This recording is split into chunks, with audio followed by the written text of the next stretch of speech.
All right. Good evening, ladies and gentlemen. We will be with you in a minute. Gotta tweet this. Oops. I almost said we are live instead of we are live. That would have been awkward. But man, Brickyard 400. Quite the weekend. Crazy Xfinity race. Cup race had a lot of strategy. Truck race at IRP, pretty tame, but of course the after race disqualification. Yeah, we got a few topics to talk about tonight. We got the in-season tournament champions, High Gibbs, to talk about. We have got Bubba Wallace, his first crown jewel. We have got championship format discussions that we can get into if you really want to. We don't have to, but if you want to. We got to look at the fantasy standings as always. And what else? Let's see. What are all my tabs here? In-season challenge, truck cup, points. We can look at the points. The playoff bubble for all three series. Truck series is... They're running out of races. I mean, theoretically, we're all running out of races. Cup, Xfinity, and Truck. But Truck specifically, they only got like 2 left. So, anywho, I think that I'm good. So let's click on this and bam. Hello. David, Lindsay, in between the lanes. Welcome. Hope you're doing well. It's a little bit better.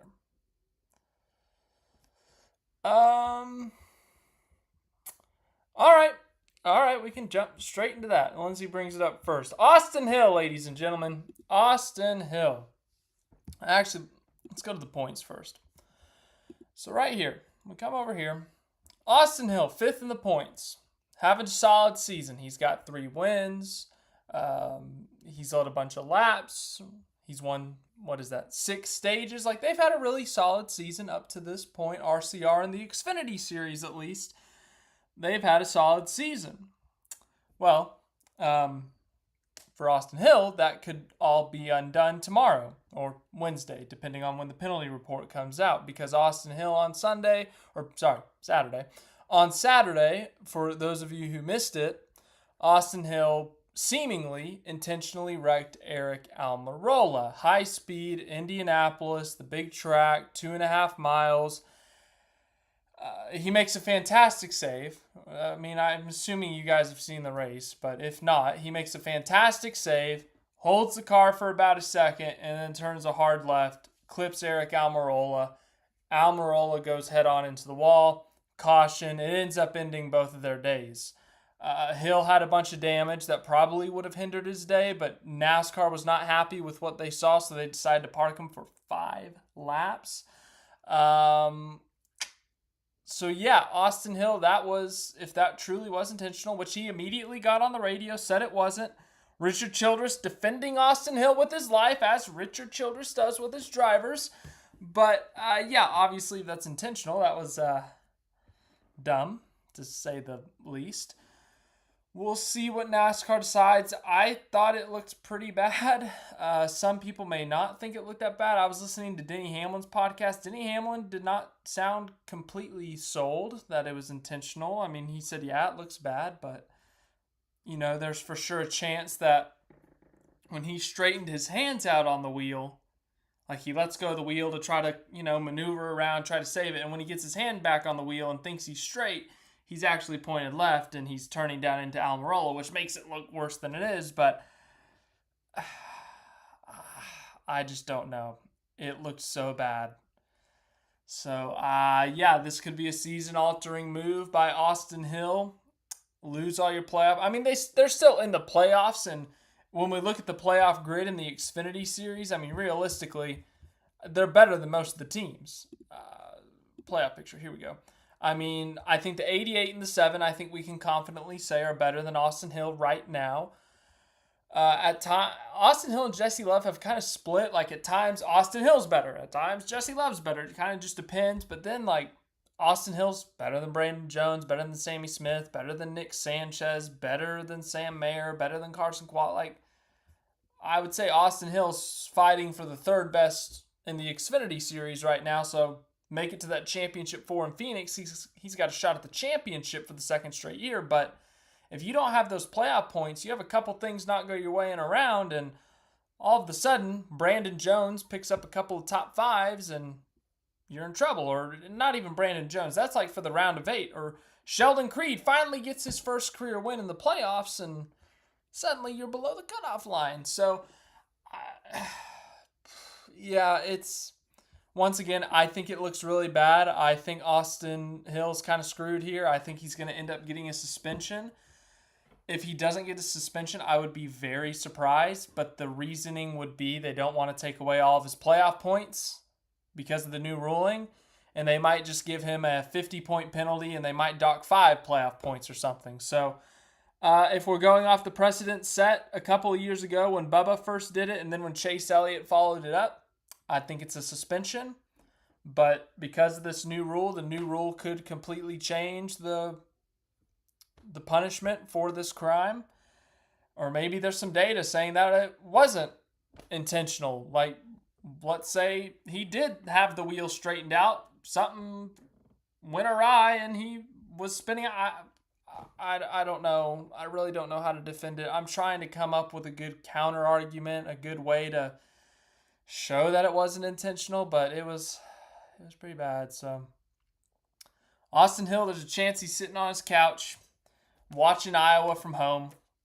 Didn't he do really good at Iowa last year too? Like, didn't he finish in the top 3? I think he was in contention for that win. I think he was on the pole for that race. Like, Iowa was a good opportunity for him to have another good run, pick up his 4th win of the season maybe, but anywho. Yeah, all right, let's see here.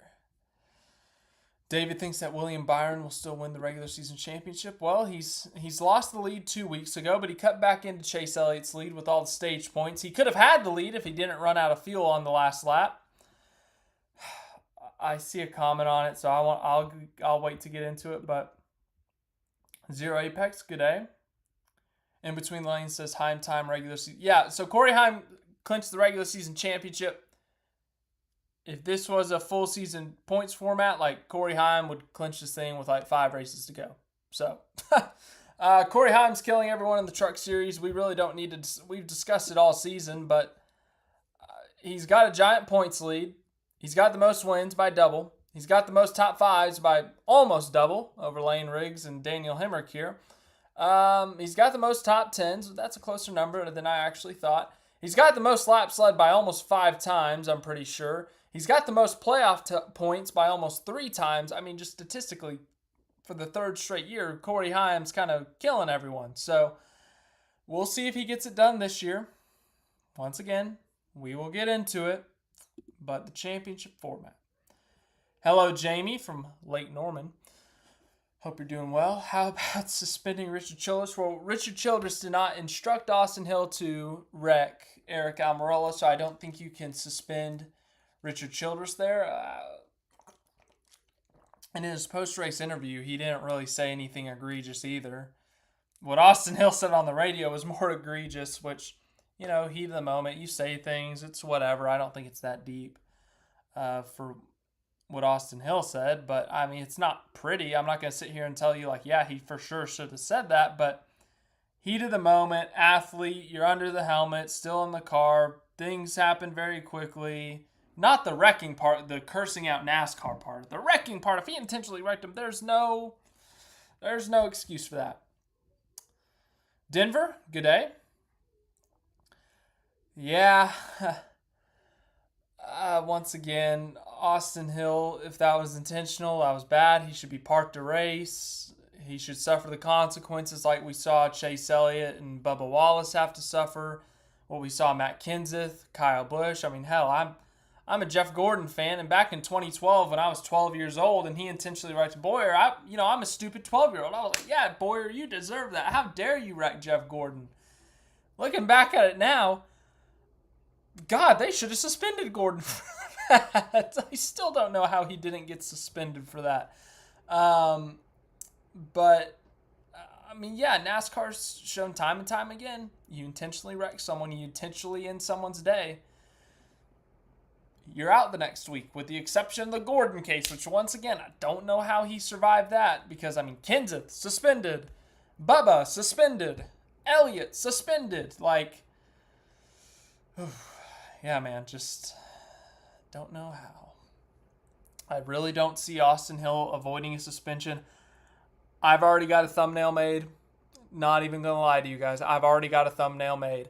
Same thing happened with Bubba. Same thing. Well, I will say Bubba, that had never really happened before. Like, we kind of expected what to happen, but that, it was like, ooh, I think that's a suspension, but it's been so long since someone's did that. And then when Elliott did it the next year, it was like, ooh, that was the same thing. That's a suspension.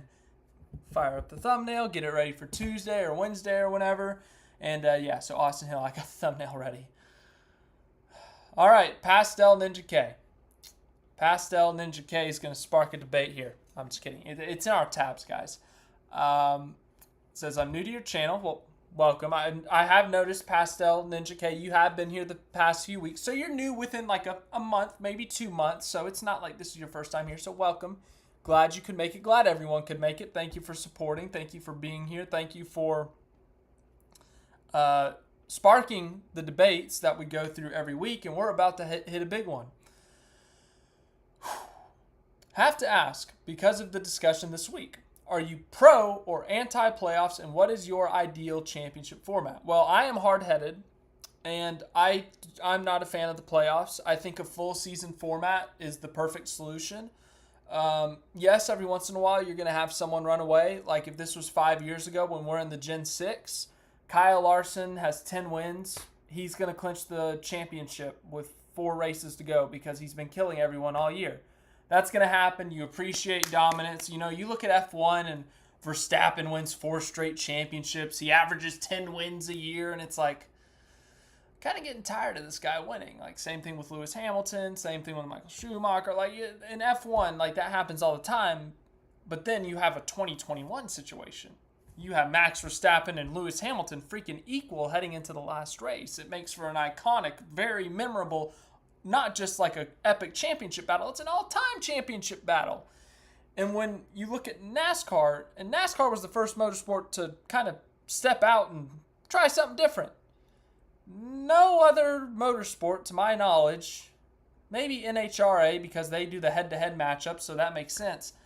But NASCAR, IndyCar, F1, Supercars, whatever, like, you have never seen a playoff system. You've never seen an elimination or even like a chase where you take the top 10 guys and reset the points, where you do some sort of reset, you know? Just motorsports, there's too many outside factors. There's 40 cars or 36 cars on the track each week. And you're telling me because Kyle Larson, or who's leading the points right now? Chase Elliott, because Chase Elliott, who's had a fantastic season, has the best average finish in the series. He has 0 DNFs because Chase Elliott, who's running 6th, in a race late in the season, or let's say Chase Elliott goes on a hot streak, picks up 4 or 5 wins, and he has a 3-race lead in the regular season or the full season format. Then we go over to the playoffs, and at Phoenix, he's leading the race, and then all of a sudden, Todd Gilliland blows a tire. And then Chase Elliott gets wrecked on a restart, finishes 4th of the points. Are we really going to base our championship off of that chance that someone blows a tire and ruins a great season? Like, it just rubs me the wrong way. We've seen too many all-time great seasons get kind of, or not even all-time great, just dominant seasons, or just where one guy was above everyone else. We've seen too many of those instances where someone's just been that much better than everyone else, but because of the eliminations, because of the resets, because you have to finish better than everyone in one single race where anything can happen, it just doesn't sit well with me. I'm not a playoff fan. I'm an extremist, and I say we go back to the 36-race playoff, or not playoff, God, the 36-race just full season format. I understand that may not be realistic. I still think that's the best way to crown a champion. And the worst part is that I have this tab saved here. In the next gen era, the full season format is perfect for the next gen era. Last year, the regular season championship comes down to the last race at Darlington. 1 point. Came down to 1 point between Larson and Reddick. Kyle Larson missed one race, and guess what? That cost him. He ends up losing the regular season championship. Well, imagine if in those last 10 races, they exchanged wins, they exchanged top fives, and it comes down to the same situation. 1 point. That's a possibility. I think Christopher Bell in the season-long standings, I think Kyle Larson still ended up winning the full season Winston format, whatever you call it. Someone does that math. But I think Christopher Bell made a really hard charge at the end of the year in the last 10 races, and he made it really, really close. So, I mean, that would have been really exciting to see if Bell could close in on Larson. 2023, I think Byron, it wouldn't have been like an ugly getaway, but I think he would have clinched it with 2 to go. 2022, Chase Elliott had a really big lead going into those last 10 races. I think he had a 2 or 3 race lead, but then it kind of closed up on him at the end because they really struggled. And I think Joey Logano, maybe would have made it really close and really exciting. So, 2024 would have been a really exciting championship battle without the playoffs. This year would be a fantastic. We have 4 guys within 2 stages, not even a race, 2 stages of each other. That's incredible. That's just fantastic. If this played out naturally, it'd be so much fun. But unfortunately, in 4 weeks' time, 5 weeks' time, whenever Daytona is, this doesn't matter. Sure, one of these guys is going to get more points. One of these guys is going to get 7 points or whatever it is. But I'm a big fan of the season long. I don't like the playoffs. I just think it's too wacky for motorsports. And I don't like the fact that NASCAR tries to be like other sports. We don't have to be like anyone. NASCAR is so unique, not even just compared to football, basketball, baseball, compared to other motorsports, compared to IndyCar, compared to F1, compared to the Red Bull soapbox races, compared to every other single sport, including motorsports. NASCAR is its own unique thing. I don't know. I just think we could do better. Think about the most memorable championship battles of all time in NASCAR. Nobody really talks about, let me think of a year, 2019. Kyle Busch wins that championship. Kyle Busch is the most deserving champion that year, in my opinion. I think some could argue Harvick or Hamlin. But Kyle Busch wins the championship that year. They were great all season long, and there was no hard-fought, intent, crazy battle with him and Harvick throughout the year where they're exchanging wins or where the points kind of shuffled up and someone had to come back. You look at that and you're like, okay, Kyle Busch won the 2019 championship. Good for Kyle Busch, as I said, very deserving champion, but there's nothing much memorable about it. Whereas the most memorable NASCAR championship that is talked about that I think of is 1992. This is the reference I make every single time we have this debate, but people talk about 1992 all the time. You had 3 cars entering that last race with a shot at the championship. Alan Kulwicki ends up winning that championship, which of course is made, I think a lot of people remember it more because of what happened the following year when Kulwicki unfortunately passed away. But everyone talks about that championship, how intense it was. I think it was Davey Allison, Alan Kulwicki, Bill Elliott. 3 cars fighting for a championship in Atlanta. Super hyped up, super exciting, just so much happening. It was Richard Petty's last race on top of that. Just so much going on, so much to watch for, so much to be invested in. You can't force that every year. You're not going to get 1992 every single year. That's just unrealistic. And as I said, there's going to be instances where someone clinches the championship. Someone wins 9 races in a year. They get 25 top 5s, 29 top 10s. They win the championship with 4 races to go. It's going to happen from time to time. I can't deny it. And sometimes, yeah, it's boring to see the same guy win a quarter of the schedule. But at least they're the most deserving. At least it's not some random bouncing through these rounds and picking up wins at the right time, getting a caution to follow your way. I don't know. I know a lot of people have opinions, but that's my opinion. Someone asked me, so. Oh boy, yay. A lot of people are talking about it. All right, that's good though. Knee, good morning, afternoon, evening.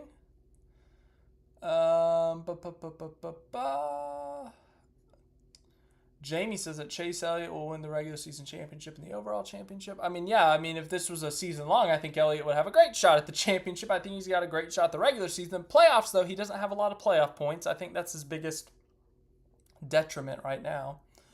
We'll get to the trucks in a minute in between the lanes. We're in a deep playoff conversation. 4 races until the playoffs. That should be punishment. Denver, you got no idea. Thank you, Jamie. So the reason I bring this up is because there's been a lot of debate this week. There were words said on a talk show, some radio talk show with Larry McReynolds, Danielle Trotta, Mark Martin, Denny Hamlin got involved. They were mentioned. They were kind of jabbed at in a sense to try to put somewhat of a neutral term on it. And so it got re-brought up, if that's the right way to put it, that there's this playoff committee. So after last year went down, so last year, if you remember, Joey Logano wins the championship. But when you dig deeper, Joey Logano entering the playoffs, he finished like 15th in the regular season points. He had 1 win, and it was kind of a chaotic win. 5 overtimes at Nashville. He saved enough fuel. That got him into the playoffs. Well, then once the playoffs hit, the 22 team did their thing, and they started popping off wins. They win at Atlanta. Second round, they get a DQ that goes their way. They get re-added to the playoffs. They win a fuel mileage race at Las Vegas, and then they go to Phoenix, their best track, and they dominate. So they end up winning the championship as a result. Logano has the worst average finish of a champion in the modern era or something, like the least amount of top 10s, least amount of top 5s, like all these statistics that 2024 Logano is one of the worst champions ever statistically. And so now everyone's like, you got to be kidding me. What are we doing here? Why is this guy who was 15th in the points 10 weeks ago, why is he the guy holding the trophy? Why is he the champion? And so it re-sparks the debate. Why do we have playoffs? Why do we use this system? Why are we not doing something else? Why don't we go back to the full season format? Why don't we go back to the chase? Why don't we do this, that? Everyone's throwing their ideas out there. Everyone's throwing their opinions out there like my dumb self. And NASCAR says, okay, we hear you. There was a lot of outrage in this one. There was, I think the most outraged ones was 2015 Kyle Busch, not necessarily because he was bad that year, but because he missed a third of the schedule, because he didn't race in every single, not just because he didn't race in every single race, he missed 12 races that year, I think 2018 Logano annoyed a lot of people because it was the whole big 3 versus Logano. Logano was statistically great that year. He was better than what he was last year. It's just that those top 3, they were dominant. It was the big 3 in Logano, or as Logano called it, the big 3 in me. I could break down every single championship. Jimmy Johnson winning that 7th championship, it was historic. It was a huge moment. But you look at his stats that year, not exactly earth-shattering. We don't have to break down every single championship. But when I got sidetracked here. But when NASCAR finally, getting back to the point here, NASCAR sat down last winter and they said, okay, we hear all the outrage. We hear all the people that are upset about how this championship went down, about this system, about this and that. We need to not necessarily do something this second, overreact and immediately go back to a 36 race championship, but we need to have some input. We need to get some people from all different areas and see what happens. So they form this committee. They get current drivers, they get former drivers, they get champions, they get non-champions, they get team owners, they get media members, they get TV executives, put them in a room. Well, I didn't know how it worked. I thought they were putting them in a room every single month and having this debate. Turns out they've only met twice since the off season. They've had surveys sent out to them through email, whatever that does. Don't know what that really does. Once again, it could do something. I don't know. Once again, I'm dumb. But you go to a meeting twice, according to a couple of the members, which is Jeff Gluck, longtime media member, Denny Hamlin, longtime Cup Series driver, Mark Martin, former Cup Series driver He's in this as well. And they've kind of in the last couple days explained, here's what's happening, here's how it goes down, here's the process. And the most eye-opening thing that was said by these three people I mentioned was Jeff Gluck. And Jeff Gluck says, and I've gone on a side tangent, I'm really far off the comments. I know I'm very excited to see what everyone's thoughts are, whether you're on my side or you're not on my side. I'd love to see varying opinions. But Jeff Gluck says a few weeks ago, he was 90 to 95% sold that this championship format's changing. Next year, when we're at Homestead Miami Speedway, maybe crowning the champion, it's not going to be the one race championship. It's not going to be the playoffs. It's not going to be what we see this year. He didn't know what, but it wasn't going to be this. But then all of a sudden, NBC stepped in. NBC owns the last third of the NASCAR Cup Series schedule. And the whole thing that they have, the one thing that they're able to clutch onto every single year since they joined in 2015 is they have the playoffs. They have the championship race. They get to crown the champion. They get to have that moment. They get to have the eliminations. They get to have all those storylines that the playoffs bring. And all of a sudden they heard, oh, the playoffs are changing? Oh, the championship format's changing? Ooh, we don't like that. The whole reason we signed this media deal is because we really like the playoffs. So they come into this meeting, and I don't know how it actually went down, but they were like, hey, whoa, hold on a second. We like it. We want it to stay this way. Well, here's the fact of the matter. As much as we may not like NBC barging in and potentially saying we want to keep this championship format when NASCAR and a lot of people want the format changed, NBC unfortunately has the power. The TV pays the bills. They pay a lot of money, and that may be that. So now Jeff Gluck's saying that he's only 20% confident this gets changed by next year because NASCAR had in mind that they were going to have this committee, they were going to have it ready, and any changes they needed to make would be ready by next year. It doesn't seem like that's going to be the case. If we get any changes, it could be 2027 now. Like, we could be doing another year of this playoff system. And the other thing NASCAR heavily emphasized is that they don't want to go back and forth changing this thing every 3 years because they messed up, because they didn't put enough intention, they didn't put enough effort, which I appreciate. I respect that. If they're going to change this thing, change it, let it be done for, if they mess up or if people start getting mad about it, 15 years. Let's have this thing work out for 15 years, at the very least, hopefully forever. But they didn't want to be switching back and forth. Let's go back to the chase 3 years later. Oh, let's go back to the playoffs. Full season format. Like every 3 years, we're switching, going every which way. Okay, wait, how are we crowning a champion this year? Is 2029? Is that the full season format? They didn't want to be flip-flopping, which once again, I can respect that. So they get this committee together. They're trying to get it ready for next year. It sounds like it's not ready for next year. So, anywho, let's see how far behind I am on comments. Ooh, a lot. In fact, let's do a poll. Let's do an in-stream poll, ladies and gentlemen. Start a poll. How would you like to crown the NASCAR, just NASCAR champion? Very curious. Oh, full season points, playoffs, 10 race chase, other. Comment an idea. All right, ladies and gentlemen. Hope I spelled everything right there. I wasn't really paying attention. How would you like to crown the NASCAR champion? All right. Let's see here. It's going to be very interesting. Does it give me a percentage here? No. Oh, yeah, it does give me a percentage down here, so I can check this every few minutes. Can I pin this? Nope, I can't. Okay.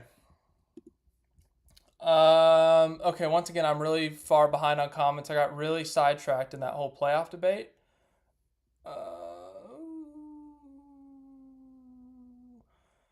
Nee says, speaking of playoffs, what happens if there are more than 16 people with wins in a season? Do playoff points come into play? No, Nee. What happens is you have, let's say there's 17 winners. Whoever the highest 16 are in the points, they make the playoffs. Or, I'm not going to throw you that complication. It can get more complicated, but let's say the top 17 in the points all have a win. Whoever's 17th in the points, they miss the cut.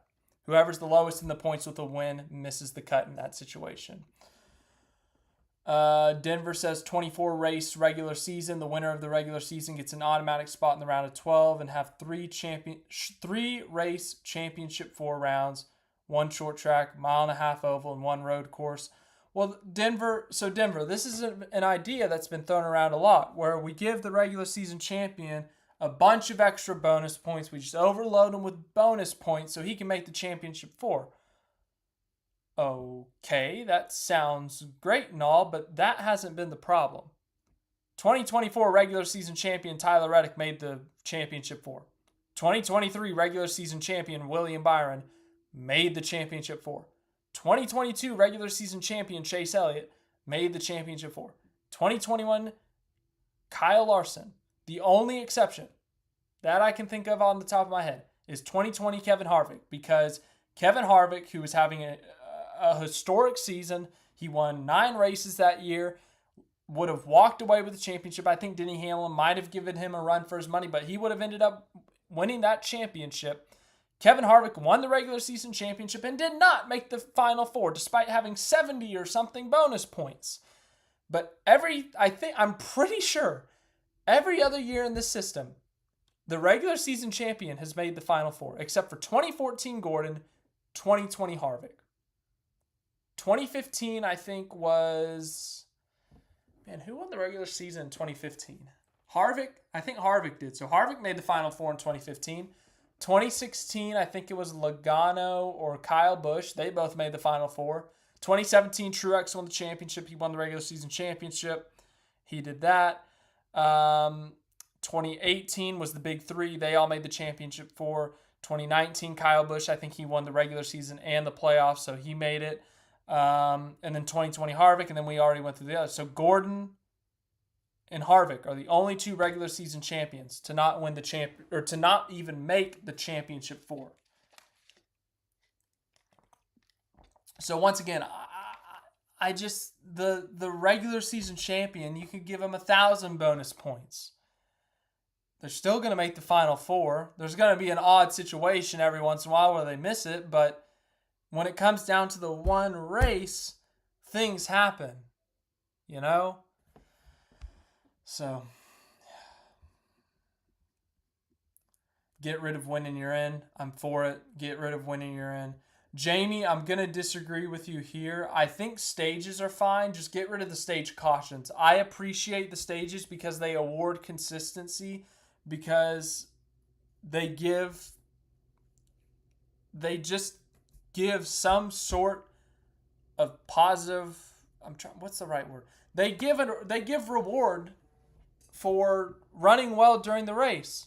You know, Kyle Larson led 220 laps at Kansas this year and won the race, and he scored maximum points. Well, imagine if he blew a tire with 2 laps to go and finishes 30th. 10 years ago, well, maybe not 10. Yeah, 10 years ago, before we had stages, Kyle Larson would have finished 34th and scored 34th place points and scored 1 extra point for leading a lap, 1 extra point for leading the most laps. That's barely anything. But because he swept the stages, because he led all those laps, he gets 20 bonus points, and so he gets 34th place points, but he gets 20 bonus points, which gets him around 16th, 15th place points. So I'm fine with that, but just get rid of the stage cautions. We don't need them. Please, no stage cautions. The stage cautions ruin the strategy, ruins the flow of the race. It ruins the endurance part of the sport. Like, everyone gets a break. Everyone gets a chance to sit back, relax, take a drink of water. Like, at this point, the stage cautions are a TV thing. So, Born Again Breyer and Denver are having a discussion about small teams in the comments. Born Again Breyer says, I like the format. The only thing I would change is winning you're in being removed in the playoffs. Keep the winning you're in during the regular season. That's the thing, born again Briar. I don't think you can split it up. I think it's either if you're going to keep the playoffs, you have to fully commit to keeping winning you're in the regular season and the playoffs, or you got to say, no, we're not doing that. It's points. You're pointing your way in. Top 16 are going to the playoffs. Top 12 go to round 2. Top 8, top 4. I don't think you can split it. I really don't think you can. Pastel Ninja Cases 2019 would have been a 5-way dogfight under the Winston Cup format. Who would the 5 be? Denny, Harvick, Kyle Busch, Truex. I don't know who the 5th would be. Logano, maybe? I don't know.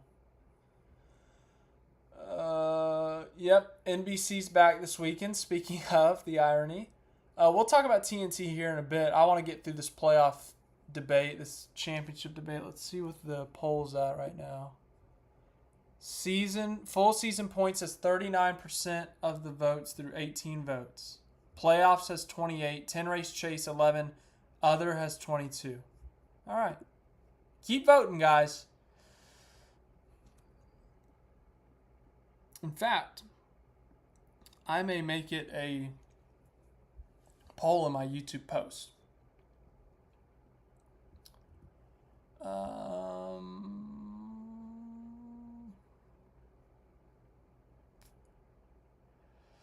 Yeah, cash.gg. That's kind of how I feel at this point. The NASCAR format is never changing. We should just accept it. Like, they talk about it. They have this committee. They said they were going to do something by next year, but now it sounds like they're not. So, like, why should I believe them? So, I don't know. Yeah, Zero Apex, the supercars, they're not really, they're doing somewhat of a playoff system, but it's nowhere close, because I think it's like, correct me if I'm wrong here, supercars fans, correct me if I'm wrong, but isn't it essentially they split the season into thirds, and so I don't know how many teams there are, so I'm just going to use the NASCAR number for example. Let's say there's 36 teams, and after a third of the season, you chop a third of the field off, they're no longer eligible for the championship, so now it's just 24 teams. Then after 2/3 of the season, you cut off the other third, and so now you're down to the 12 teams for the last third of the season. Something like that, maybe.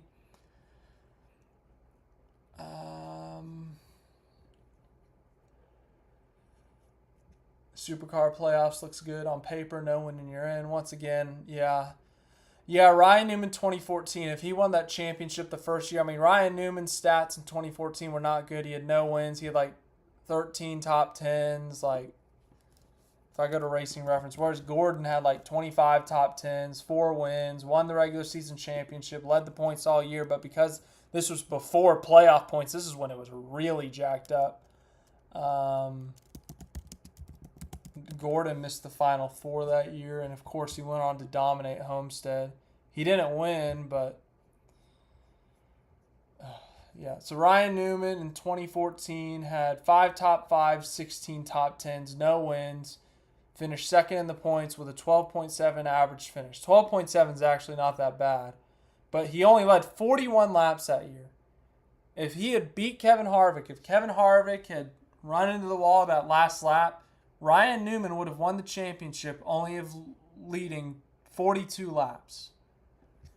And if we go to Jeff Gordon that season in 2014, if it would load, that was loud. Here we go. Hold on, it's loading, guys. You gotta give me a second. I hope the stream's not lagging.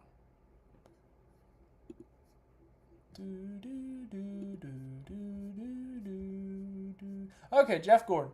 2014 Jeff Gordon. 4 wins, 14 top 5s, 23 top 10s, 3 poles. He led over 1,000 laps, and he had a 10.4 average finish. So more than 2 positions, better average finish. Led 1,000 more laps than Newman. More than 1,000 laps. He had 8 more top 10s. He almost had as many top 5s as Newman had top 10s.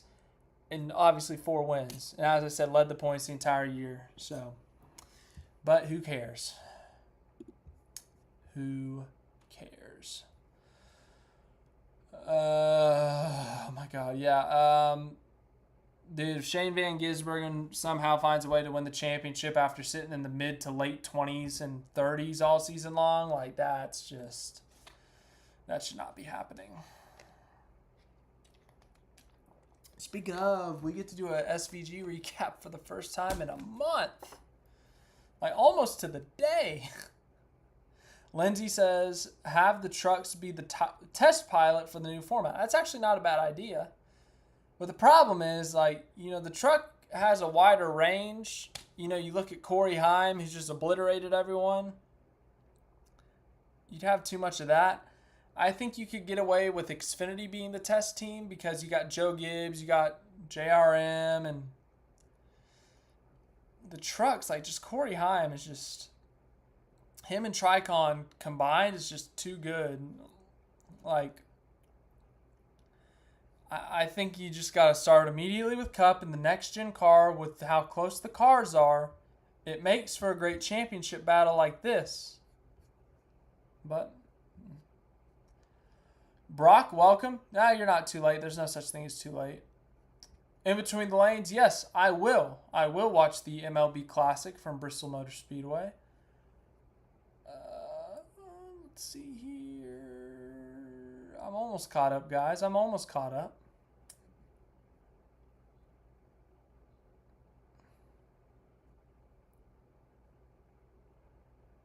Cameron says NASCAR and its fans seem to not like podiums and FIA rules around conduct and crashes. Why would the championship be the same as other FIA competitions? I get the comparison you're making, but in terms of the conduct, crashes, podiums, NASCAR is its own thing. It's always been its own thing. That's, once again, as I said really early in the stream, that's what makes it special and unique and something I love about it. Is that if two drivers have a disagreement on track, they can go yell at each other and not get fined or get community service. Now, if you step over the line, like, they find Stenhouse for punching Kyle Busch in the face and having it be so premeditated, there's instances like that, sure, but, you can go talk it out. Chris Buescher can go and shove Tyler Reddick for wrecking him for the win. I like that that's a thing. In other motorsports, like I'm pretty sure in F1, like when Lewis Hamilton and Max Verstappen were wrecking each other all the time, like if Max Verstappen went up and punched Lewis Hamilton in the face, I'm pretty sure they'd suspend Max Verstappen for like 10 races because F1 doesn't like that. And then podiums, just like, I don't know, that's something that's always been weird to me because there was a lot of talk about it after Mexico when they actually did a podium at Mexico. I think podiums are cool and fun, and it gives an opportunity to represent some of the teams that don't normally do great. So, like, last year, I'm trying to think of a good example, or this year maybe, but, like, I got to go to the points, guys. When Ricky Stenhouse Jr. finishes third at Talladega, he gets to celebrate that. They get to be up on the podium. I'm fine. Either way, podium, no podium in NASCAR, I'm fine either way. I don't really have a strong preference. I'm fine with keeping it traditional like we've kept it. I'm fine with going to a podium if we want, but I don't think that'll ever change. But the championship, you got to remember, Cameron, like the championship used to be a season-long championship up until 2004. 2004 is when everything changed. So it's not like NASCAR's always been like this. They've always been a playoff elimination or 10-race chase, like whatever it may be. Like, yeah, so. If Logano or Bubba win the championship, I bet NASCAR would change the format. It depends, like, because what if, Bubba, well, they're right there next to each other in points. What if they go on like a 6-race win streak and all of a sudden they were here in the points? Like, I mean, realistically, that's not going to happen. I get what you're saying, but I think there would be outrage if you're 11th in the regular season on back and you win the championship and you don't like win 6 races in the playoffs. I think that would create the most outrage. So 11th on back. But I get what you're saying, Jamie. Like, I don't know. What about regular season championship is the main championship everyone battles for? But you have, that is an idea I have not heard. So the regular season championship's the main championship, but you still have a playoff for the $1 million challenge. Ooh. That's an enticing offer. So are you saying the first 26 and then it's like a 10 race playoff, or would it be like the in-season challenge where it's like over 5 races, so it's like the first 31 races of the championship and then we have a 5-race playoff? Ooh, because that's actually like really intriguing. I don't hate that idea. I really don't hate that idea. 31 races to determine the Cup Series champion, and then to keep everyone interested, you have 5 races for a playoff. I do not hate that. Oh, Javier, like last year, sure, Logano was close. Logano was on the border, but he was still top 16 in points. Blaney was really good, and, well, Cindric was outside of that mix. And it's the same situation this year. Well, not really, because Blaney's top 10 in the points. Logano's having a better year this year than he had last year. So Logano, I would say he's deserving of a playoff spot this year. I think he is. Cindric's on the bubble. He's right there. He's 25 points behind. So Cindric, maybe some could argue. But hey, he's doing better than 2 other winners. He's doing better than Josh Berry. He's doing better than Shane Van Gisbergen. So, no. I think Penske's fine in the playoffs this year. Excuse me. Craig says, if it went back to championship points, would extra races be added to regular season? How many points for winning a race would a driver receive versus winning all stages in the same race? I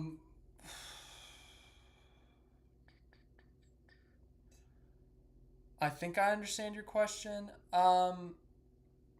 So that's something else that's brought up. Like, if we go back, I don't think we are, but if we did go back to a full season format, would you have to adjust the point allocation? Because right now, if you win a race, you only get 40 and second place gets 35. Like, 5 whole points for winning a race, that's the difference. Like, if the winner of the race doesn't score any stage points and second place finishes 5th in stage 1, second place scores more points. There needs to be a bigger gap. If you win the race, you get 50 points. Second place gets 35 points. Like, you got to make it a significant difference winning in second place, if you ask me. I think the current points, if we want to keep the whole every position's a point thing to make the math easier, and honestly, I think I'm fine with that.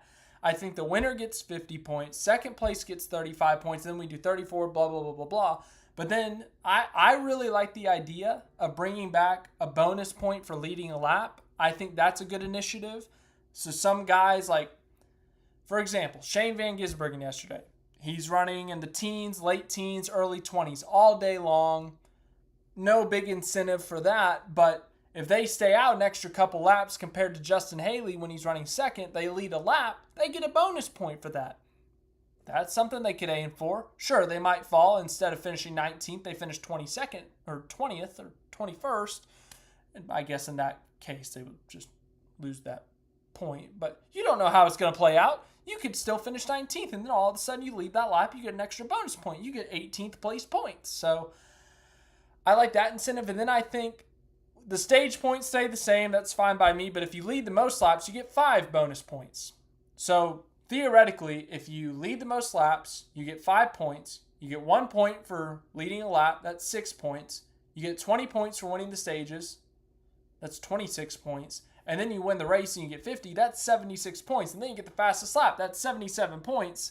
Second place could be sitting there with 18 plus 35 is 53. Let's say they lead the lap 54. That's a 23-point difference. Like, that's a bigger difference compared to 60 to 52 or whatever second place can get. What? Ooh, Cameron. All right. So I saw the first half of your comment here, and I was like, oh my gosh, Cameron, we discussed this. But no, you added a little twist to the end. Cameron said, what if the regular season champ is guaranteed to get into the Final Four and gets to keep their playoff points for the final race? See, that could be exciting. Nah, I don't know if exciting is the right word, but that could add some initiative. Because right now, that would be a really big difference. Because right now, as it stands, our regular season contenders, Denny Hamlin, 24, Larson, 23, Byron, 12, Elliott, 6. If Elliott wins the regular season title, it's a small difference. But if Kyle Larson or Denny Hamlin wins it, oh boy, all they got to do is not screw up. That's a massive difference. So that's actually not a horrible idea, but the execution of it would be odd because we get to the championship race and one guy's 20 points ahead. It kind of takes the juice out of the forced game 7. But no, I mean, it's better than what we have, so it's creative. I'll give you that. It's creative. Marty says, why not have an Ovals championship and the winner of that goes into the playoffs in a street road championship? No. Unfortunately, Marty, no, this is NASCAR. The majority of everything is going to be oval. And if we start separating the championship based off of the road courses versus the ovals, then we're going to get people saying we should separate it between short tracks and super speedways. Intermediate should be its own championship, and that's just kind of going all these different directions. And then you kind of got to factor in who won the championship last year? Oh, Shane Van Gisbergen won the road courses. Kyle Larson won the intermediates championship. Denny Hamlin won the short track championship. Or no, did I flip those? Kyle Larson won the short track championship. Hamlin won the intermediate. And it just gets all flip-flopped. So, Marty, I think with your idea, something we could do there, maybe a bonus incentive, separate all the tracks up. So you got the super speedways, you got the intermediates, the short tracks, the road courses. Whoever wins the most in each category gets $250,000 or something. So Shane Van Gisbergen's won the most road courses this year. He gets $250,000. Kyle Larson wins the most intermediates this year. He gets $250,000.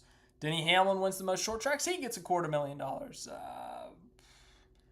Austin Cindric wins the most super speedways. He gets $250,000. So I don't think we can determine a championship or split into these mini championships like you're saying, but we could have an incentive kind of thing where whoever performs best or accumulates the most points at each of these individual tracks or types of tracks, that could be fun.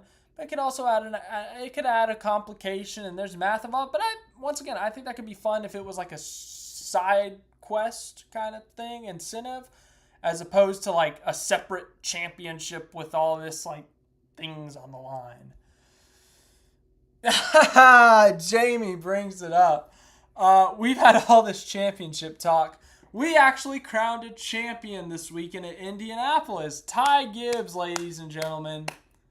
Ty Gibbs, before he even won a race, he won a championship. In-season championship. So, Ty Gibbs is the first ever in-season challenge winner. The battle itself, there was no climax or anything. Ty Dillon gets involved in a stack up in stage 1 or something, and it destroys the nose of his car. They're not competitive the rest of the day. They go 3 laps down, and at that point, it's literally Ty Gibbs don't screw up. That was it. So, yeah. There's really not much else to talk about. Congratulations to Ty Gibbs. It's a massive accomplishment to make it through this bracket, to win $1 million for your team. They've had a great stretch of races here. They've had a lot of top 10s. They've had some top 5s. They've led some laps in this thing. Ty Gibbs has done a great job in the in-season challenge, but, in terms of the championship race, there was just no competition because Ty Dillon got that damage so early, and they never had a shot. So, anywho.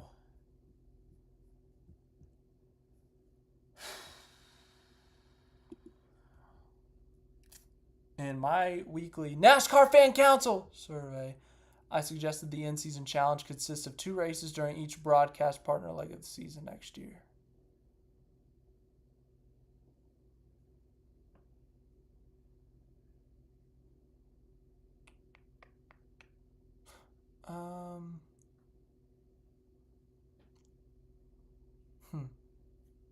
Cameron says, IndyCar paid $1 million to the driver who won a race on each type of track in a season.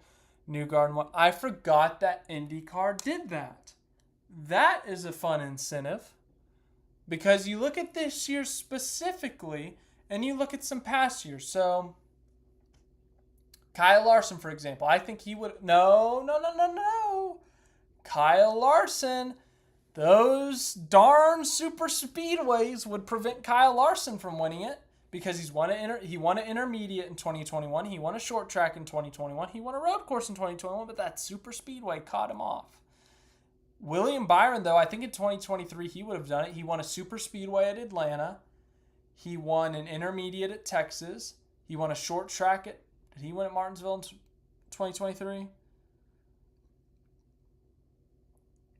What were Byron's wins in 2023? He won a lot of them. He won 6, I think. Byron won Atlanta. I was there for that. Texas, I was there for that. He won at Watkins Glen. That's a road course. So we just need to find a short track. Did William Byron win a short track in 2023? I don't think he did. I don't think he won. I think he won at Martinsville in 2022 and 2024. I don't think he did it in 23.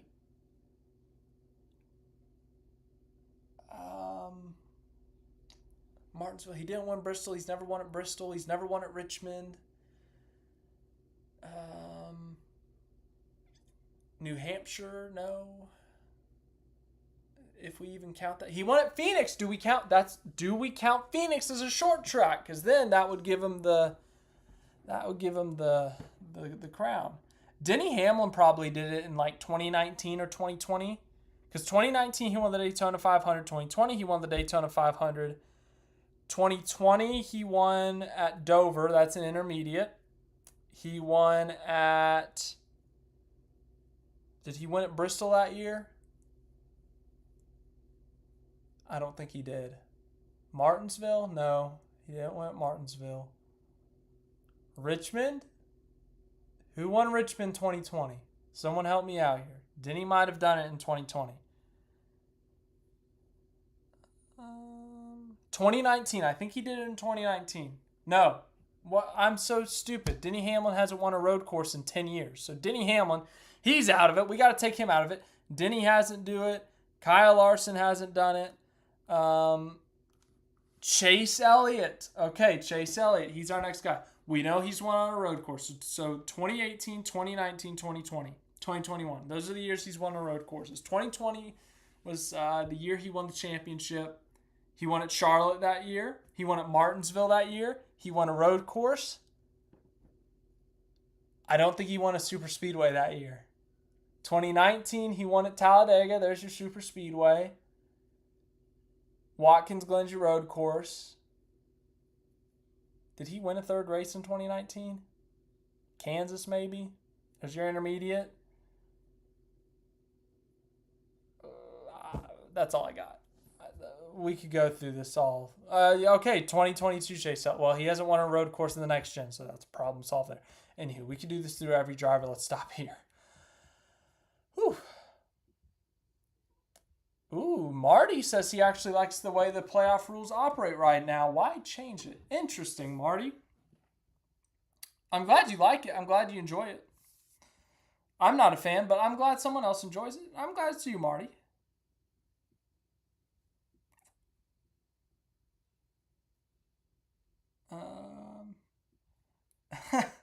Denver.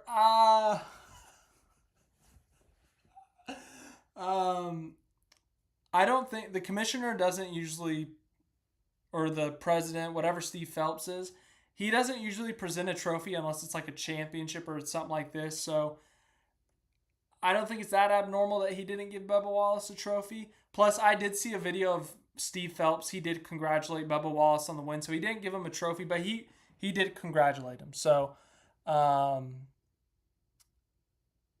as much as I want to kind of say, haha, it's really funny, like, haha, the lawsuit, I don't think it's that. I think it's just purely that the commissioner only gives out the trophy when it's the championship, or in this case, the in-season championship. Like, if the commissioner had to give out the trophy every single race, like that, They leave that for someone else. They leave that for the track president, the sponsor of the track, or the sponsor of the race.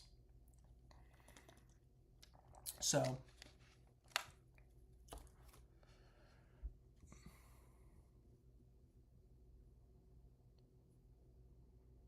April Fool's Day should be run backwards. Dude, that will imagine. Oh, that would be so funny. We got this Monday after has just taken a turn that I did not anticipate.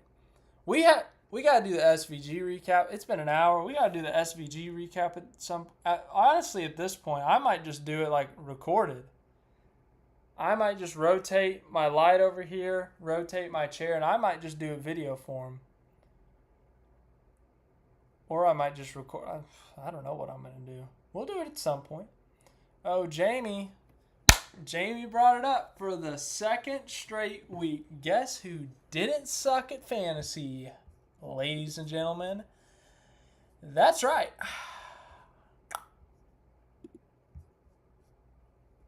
I'm still 14th in the standings, so that's depressing. I think Nee had a bad week. Look who scored a top 10. That's right. Oh, no, Nee. Nee, you're not even on the leaderboard. Hey, Nee, if it makes you feel better, I've been there the entire season until the last 2 weeks. Dan the Jets fan, our defending champion, has woken up, wins the race at Indianapolis, a crown jewel for Dan the Jets fan. Tyler Hernandez, Dunkin' Donuts, that's your podium. Crackler, Oscar Dave, crack the top 5. Jamie, lifelong Logano fan, finishes 6th. Zerkman95, RT Racing, me, top 10. Woo. Mike at MLB and I, we tied. We tied for 9th. Mike at MLB 15, high 5. Expat _ Kiwi _ Mike _ Wallace on a cold streak here. Aussie Matt, Klaus Van Gissenbergen. And there you are, Nee. You're 19th. That's tough. Oof. Anywho, let's go to the league standings, shall we? Dunkin' Donuts has expanded the lead to 37 points. That's that's a good chunk of points right there. Klaus Van Gissenbergen, still second. Zerkman95 in third. Expat _ Kiwi _ Mike _ Wallace is fourth. Dan the Jets fan trying to charge back for a second straight championship. RT Racing, Fantastic Priest, Matt Smith 53, Aussie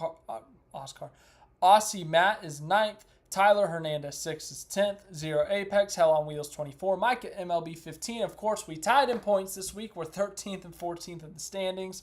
Oscar Dave, Crackler, Dr. Zero, Jamie, who's the lifelong Logano fan, Nee, David Jerry 24 fan, Sportswagon, Hack Dash House, Tritech, Supercar Nut, Space Wrangler Racing, JTF 526, Rebutted, and a bunch of people who didn't fill out their entries. Fill out your entries, people. So that's fantasy. Thank you for the reminder.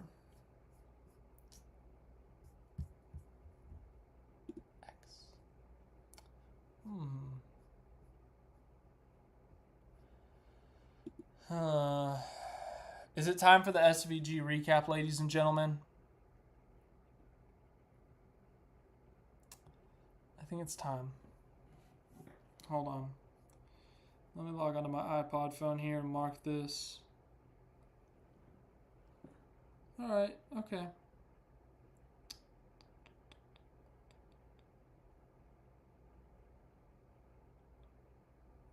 Okay. Gonna review the notes real quick. It's been a while since we've done this, guys. It really has been.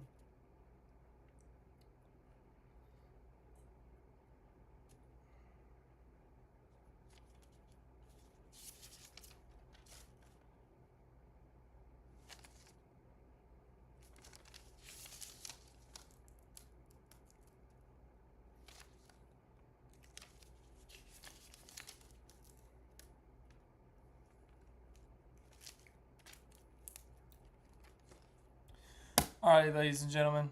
I know we haven't done it for the last few weeks, but every week we here at the channel, we have a heavy following from Australia and New Zealand. And the Australians and the New Zealanders, the Kiwis and the Aussies, they care a lot about how Shane Van Gisbergen does in this whole NASCAR thing. So we dedicate 10 to 15 minutes every week on the Monday after of doing an update on how Shane Van Gisbergen is doing this season. Break down his race, go through his radio communications, explain some of the small, technical, like only in NASCAR stuff, some of the penalties. We don't have to go through any of the penalties this week. But we just kind of go through this. We talk about it. So, let's get into it, shall we? So, just give me 10 to 15 minutes here. Might even make it quicker. We've run late here on this live stream, which is a great thing. We've had some great debates tonight. But then after that, we will pop through our different tabs, see what happens, and anywho, let's get to it.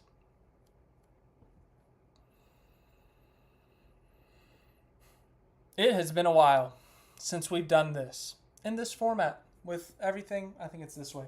Everything around me on the live stream. Normally we start this thing on the live stream, ladies and gentlemen. We do our Shane Van Gisbergen recap for the Aussies and Kiwis. We talk about Shane Van Gisbergen's day and whatever NASCAR race has happened. But the last few weeks, because he's been winning at the road courses and then Dover, where really didn't have to talk about much, we were able to do it on Sunday or Sunday night. Well, this week we are back Monday night, the Monday after. We are talking about Shane Van Gisbergen's day, and today, or technically yesterday now, was a big one. The Brickyard 400, one of NASCAR's crown jewel races. Post-race tweet. P19 at the Brickyard. Brick emoji. Thought we had potential after qualifying yesterday, but happy to finish with a top 20 after some struggles today. Very short tweet. Yes, Shane Van Gisbergen picked up yet another top 20 in the NASCAR Cup Series on an oval. We will go to his season results and kind of explain I don't think significance is the right word, but the progress that is being made, the progress that was expected this season. First season on the ovals, we can't expect him to light the world on fire. He's going to a lot of these tracks for the first time in a Cup car. So much different than the Xfinity cars. Had some great results, yes, but just the time, the progress is all that matters this year. So we'll see how he does in the second half of the season at some of the tracks he went to earlier this year. But today, we're here to talk about the Brickyard 400 at Indianapolis Motor Speedway. Yes, that Indianapolis Motor Speedway that hosts the Indianapolis 500 every single year, where you have seen other New Zealand natives like Scott Dixon and Scott McLaughlin race in, where you've seen Australians, Will Power, they've raced in it as well. So yes, it's the same one. 2.5 miles, which is equivalent to 4.02 kilometers, 9.2 degrees of banking, iconic racetrack. It's a rectangle.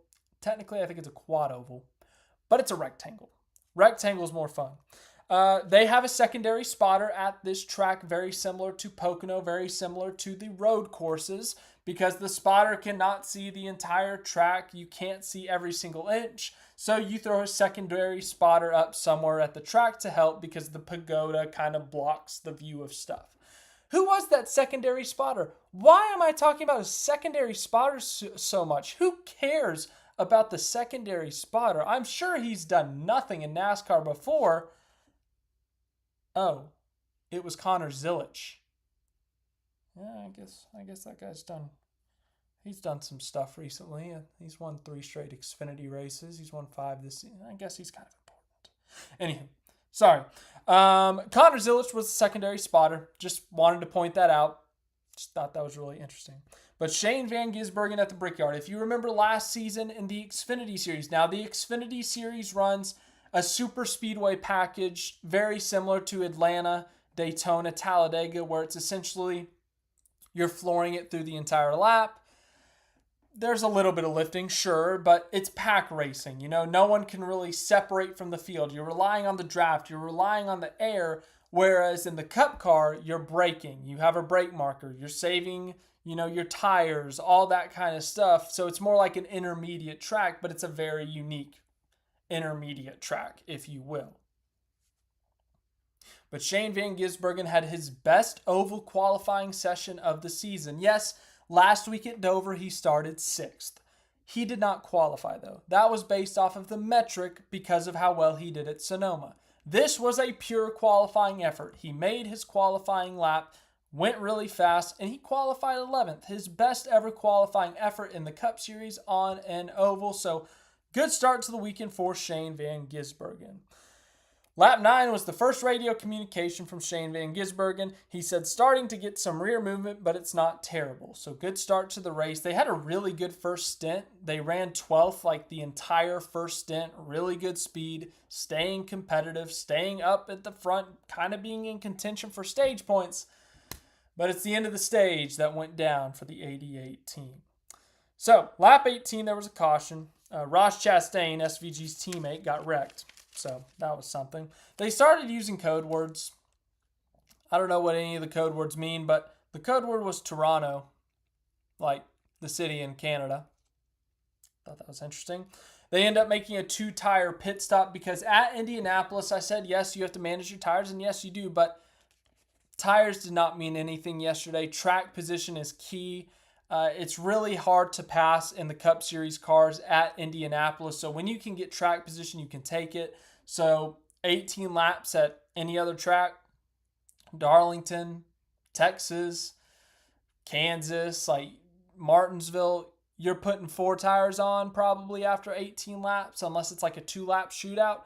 In this case, you're going to see a lot of guys take 2 tires, which is what happened. So they take those 2 tires. They actually make up a position on pit road, and they would have been 11th, but 3 cars stayed out, so they end up restarting 14th.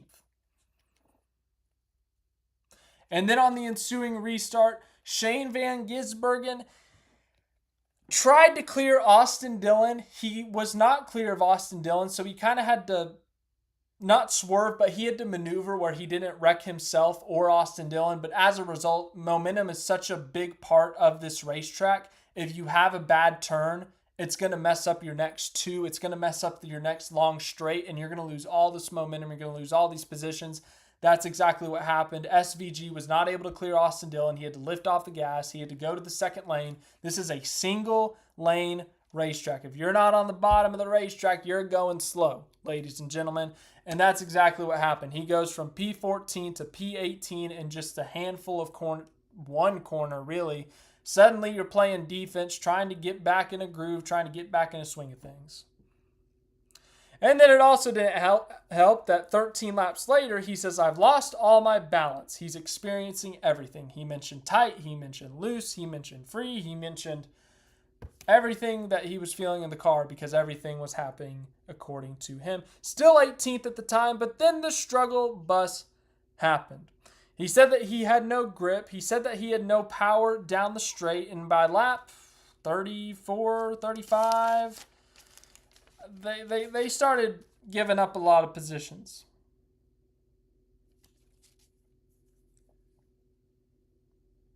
I lied. It was a little bit later. My notes were kind of mixed up here. Still complaining about out of control loose. 10 laps to go in the stage. He's 19th, so he gave up another spot. But then here's where the free fall came. Between 10 to go and 6 to go in stage 1, so in 4 whole laps, he went from 19th to 29th, dropped 10 positions. He thought that his right rear tire was coming apart, thought that, the tire was going down, that it was shredding. Something was wrong. Something felt really bad. He said it was vibrating like, bad word. He said a bad word here. But said it was vibrating really bad, didn't know what to do. Should he pit? Should he not? Steven Duran comes over the radio and says, please, we'd rather not have you pit. If it's terminal or if it's a tire going down, then yes, come to pit road. But if you can make it, if you can get to the end of the stage, we would like that to happen because then we can stay on the lead lap. We can fix whatever the problem is. We can switch the tires and we get to stay on the lead lap and stay competitive. Ultimately, the tire doesn't cut. The tire doesn't go down. But they end up finishing stage 1 in 32nd. Falls all the way back to 32nd because of whatever that issue was. And that ruined stage 1 for him. As I said, he came over the radio, said the whole car was vibrating. They changed the tires. Steven Duran, after the initial look, they checked the tire wear. There was no cording, so the tire wasn't ripping up. There was no hole in it like at Dover. There was no puncture to it. So they had a further examination of the tire where they cut into it or something, and I never heard anything on the radio afterwards, but they did some further inspection on the tire. But then after they switched the tires, after the pit stop, SVG did get on the radio and he said it stopped vibrating. So something weird was happening there. And then there was a power loss of some sort because they reference it later in the race. There was something wrong with the power. So they restart in 32nd. They avoided a stack up. He was laying back enough to where he didn't have to slam the brakes. Remember the Daytona 500 with Shea Van Gisbergen? They were all nose to tail. Someone at the front of the line like blew an engine, and then everyone like 7 rows back started rear-ending each other, and it busted SVG's radiator or something. Yeah, that happened, and SVG avoided it this time because, well, as I said, he was not right on top of the car in front of him, so he was able to avoid what happened to him at Daytona. No damage from this. Comes on the radio on lap 63, says the balance is back and it's running smooth. 28th at this point, so he had made up a few positions. They were planning on pitting at lap 95 or 96. Remember, Indianapolis, it's a very strategic race. It's kind of like Pocono and road courses where you have your target. You're trying to minimize pit stops. You're trying to pit as few times as possible. You're trying to make sure your pit stop is as short as possible. Make sure you got enough fuel to get from point A to point B kind of thing. Josh Williams or Duran, I did not note who specifically said it, said that he was making really good lap times. At this point, the pit cycle's kind of all over the place. As I said, Indianapolis, there's all sorts of strategies going on. So there's like 20 different strategies going on at this point. So he's up to P16. Yes, some of those are from passing cars, but it's also through the pit cycle. Then on lap 90, there was a caution. At this point, they were 8th place. They had yet to pit. A few other people were yet to pit. I think it was like the top 12 at this point. He said that in clean air, the car was pretty good, but obviously in traffic, your car handles much differently. They take 4 tires. They restart 18th. I wrote down Josh Berry. I don't know why I wrote down Josh Berry. So, interesting. Anywho, stage 2 finishes 17th. Still really confused. SVG gets on the radio, says we have no effing straight line in terms of straight line speed. And then this is when Duran comes over the radio and said that something looked off. So something in their data, something in their telemetry, something on the computer looked off in terms of the power of the car. So they were not getting as much speed in the straight line, which at Indy is kind of important because the straights are really long. So something there was hindering the car. I don't know what, but it was enough that, it was hurting them.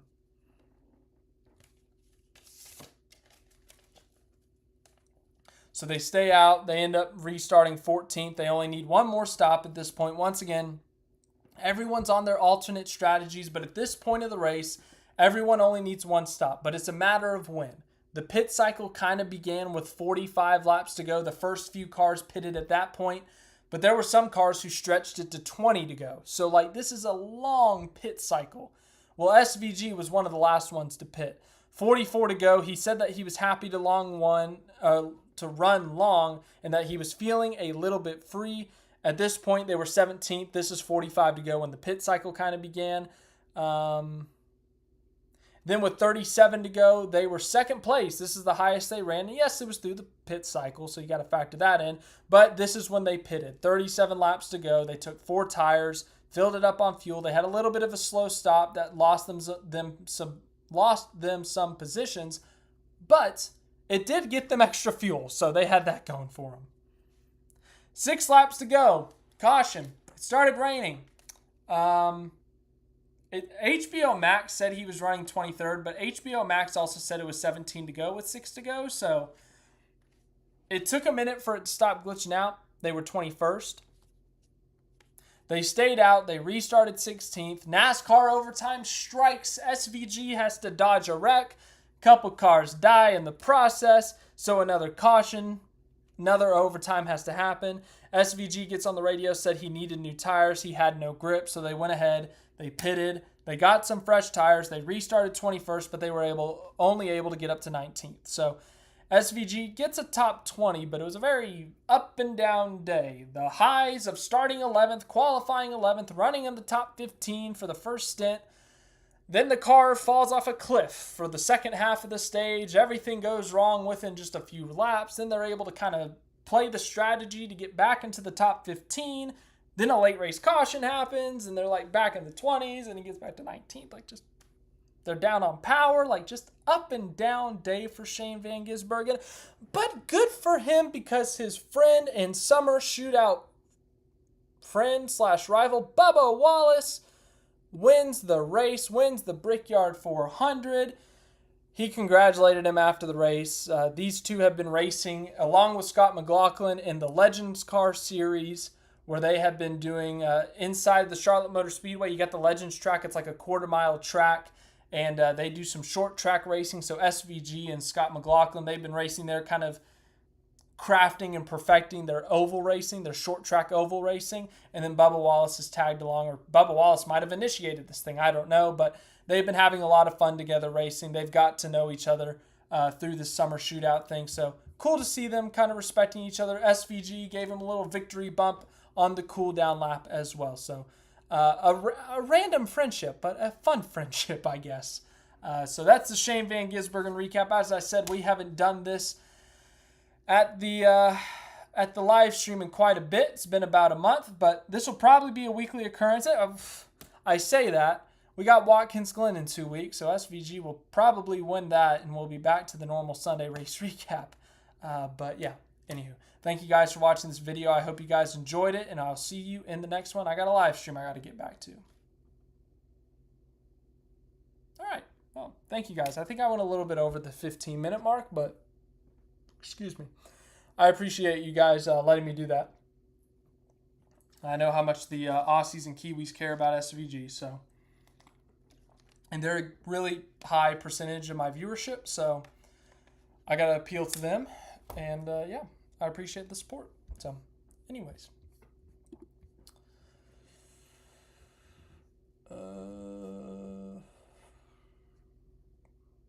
Maybe a regular Connor Zilisch update is in order on this show after his 5th win in the rookie series. Yeah, dude, Connor Zilisch is freaking good, if you didn't know that.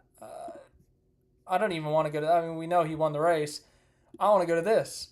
Kind of similar to what Chase Elliott did, but not as flashy, or Elliott didn't do it as flashy. Connor Zilisch was like 140-something points back of the regular season championship. He missed a race at Talladega, and he's gone on this insane streak. He's got like an average finish of 2.1. He's won 4 races in that time span. He's won at Pocono. He's won at Dover. He's won at Indy. He's won at Sonoma. Like, the dude's on fire. He's got 29 playoff points, isn't he? Oh, my goodness. The kid can do everything. I'm allowed to say that because he's younger than me. I mean, oh, my goodness. What he's doing is insane. Like, as I said last week, we've seen some hot prospects. We've seen some big names, and some of them have lived up to the hype. Kyle Larson's a champion. Chase Elliott's a champion. Logano's a 3-time champion. They were highly regarded talents. Connor Zilisch, he turned 19 like 4 days ago. He's got 5 wins this season. Now, the Cup Series is a different step, yes, for sure. But, dude, oh, my goodness. This is against his teammate, Justin Allgaier. This is against, like, longtime Xfinity veterans, like, championship contenders like Sam Mayer, Austin Hill. Like, this dude's going to be special. I don't think anyone's denying that. Like, Connor Zilisch, he's going to be in that 3rd Trackhouse car next year. Whether it's the 99, whether it's the 87, they can make it the 57.8 for all that I care. That dude's going to do some pretty cool things. So, yeah. That Connor Zilisch is a special talent. Extremely mature as well. That's the most mind-blowing thing. Like, the extreme talent, how young he is, and to have the maturity, like, it's mind-blowing. It truly is. Ooh. Dude, Denver, if Scotty Mack got in that race, that'd be so cool.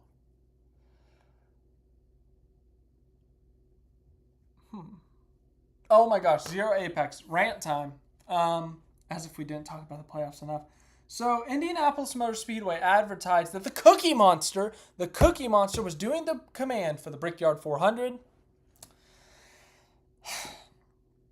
Not once did I see the Cookie Monster on my TV screen. Okay? I thought the Cookie Monster was going to say, drivers start your engines and eat a bunch of cookies. But no, he said, drivers to your cars, and I had to see it on a social media post. I wish he did the driver start your engines, ate a bunch of cookies, and then like they threw cookies on the track. I don't know. That would have been so cool.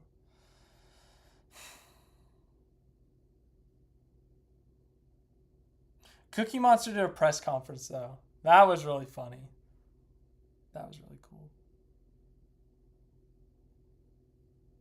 Who wants to make some Monday picks? Anyone? Anyone? Anyone? Good thing you don't have an option. I'm making some Monday picks. That was so mean. All right, Monday picks for Iowa. We have the Xfinity Series. Let's go through our notable entries. Oh my God. In between the lanes, Jamie, David, Nee. I'm so glad that you guys are excited for Monday picks. Parker Retzlaff is being sponsored by Ziploc. That's fun. Motoplex of Nebraska is sponsoring our first significant entry of Patrick Emmerling. Ross Chastain is in the 9 car. Justin Bonsignor is in the 19 car. I almost said 15 car because he's the 15th car on the entry list. Once again, the entry list says Austin Hill, but we won't know till tomorrow if this is indeed Austin Hill. Thomas Tomasi is in the 35 car. Other notable entries, we have Thomas Annunziata is in the 70. That's it. That's our significant entries. Everyone make your Monday picks. David says Sam Mayer. All right, Xfinity Series. Let's hear it. Who's going to win this thing?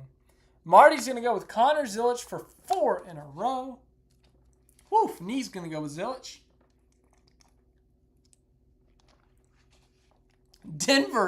Denver's first Monday pick isn't who's going to win. Denver's first Monday pick is that Austin Hill's going to get a 4-race suspension.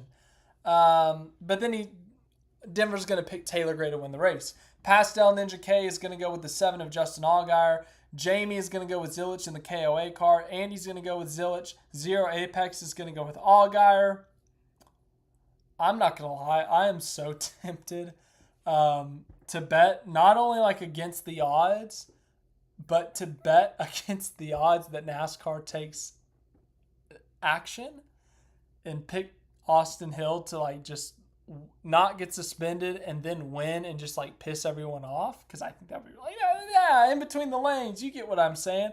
In between the lanes is going with Austin Hill with a backup pick of Jesse Love. Because that's my thing. Like if I pick Austin Hill, do I get a backup pick?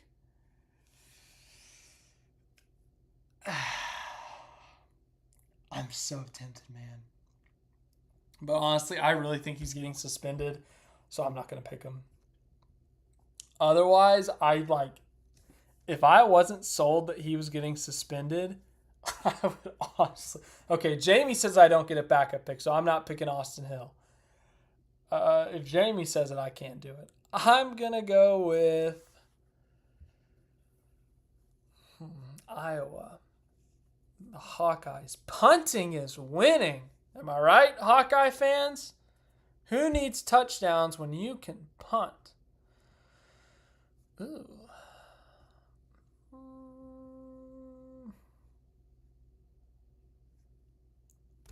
I don't know, man. I'm not really like feeling a pick this week. Like that's just screaming at me. Too many people pick Zilisch, so I'm not going to go with that. I really shouldn't base my picks off that because that always backfires. King of the Hill is sponsoring Joey Gase. Okay. Let's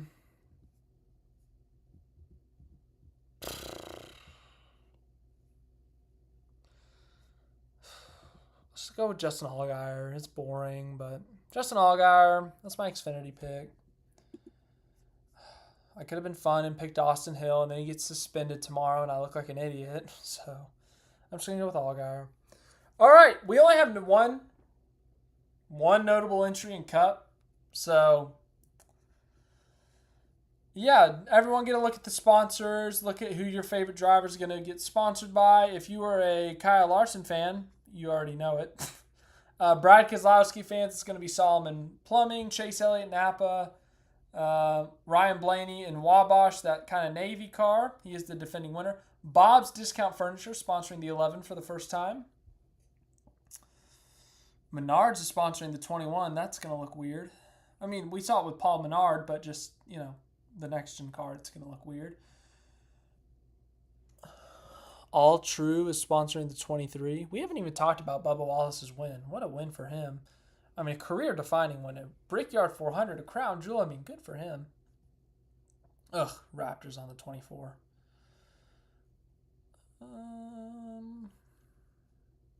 Here's our first significant entry. We have Joey Gase in the 66. King of the Hill on Hulu sponsoring Joey Gase. Okay. I love how it's all caps for host of our Red Bulls on the 88. That's fun. Choice privileges. I just used their app today. Hopefully that works out.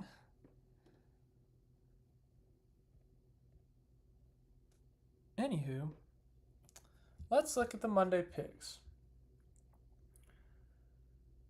In between the lanes is going to go with Denny Hamlin. Marty's going to go with Christopher Bell.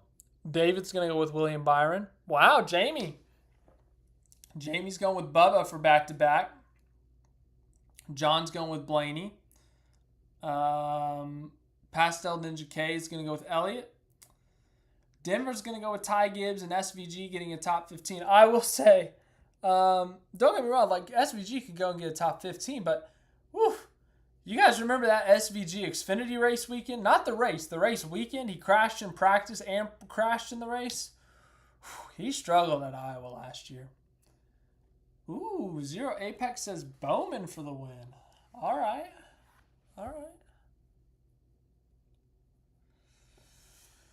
Man, I don't know who I want to go with here. It's kind of the same thing. We have such a small sample size. I'm feeling a Team Penske win. I know I'm picking Logano for Richmond. I'm picking Logano redemption at Richmond. So do I pick Logano twice in 3 weeks? Do I pick Blaney here? Nia's going to go with Reddick because 2311 is going to win the rest of the regular season. I'm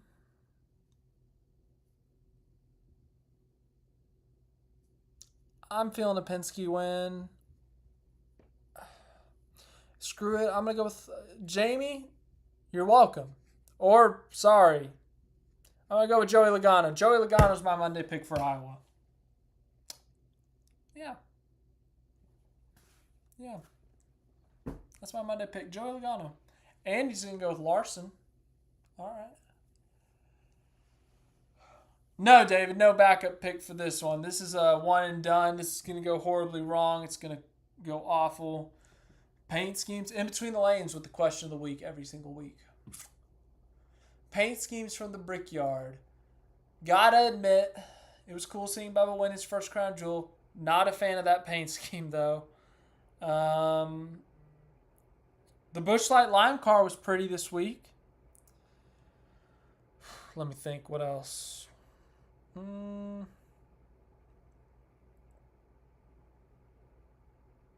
Didn't Kyle Busch, I think he ran the patriotic Cheddar's car, did he?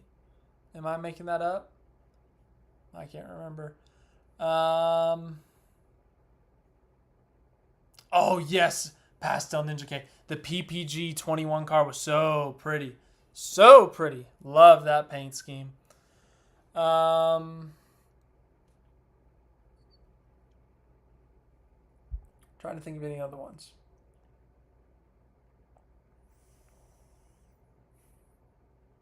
That's all I got. So, thank you guys for joining this live stream. Thank you guys for watching. Oh, Dover, my bad. 37 people voted. Actually, pretty close. I mean, it's not a giant sample size, but 41% of the 37 said full season championship points. 30% said playoffs. 10 race chase was 11%. 19% was other. So yeah, I'll probably do a poll on that in the community post either tonight or tomorrow afternoon so you guys can vote.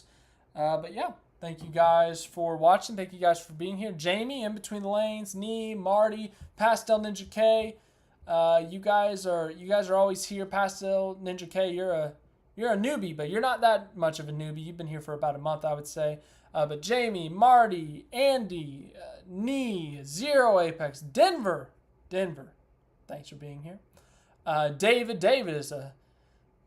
might be the longest tenured out of all of you in here. So thank you guys for being here. I really appreciate the support. I'll edit up and post that SVG recap. Once again, the first time we've done that in quite a while. And I'll talk to you guys probably tomorrow because we're probably going to have to talk about a suspension. So not really that fun, but we do have to talk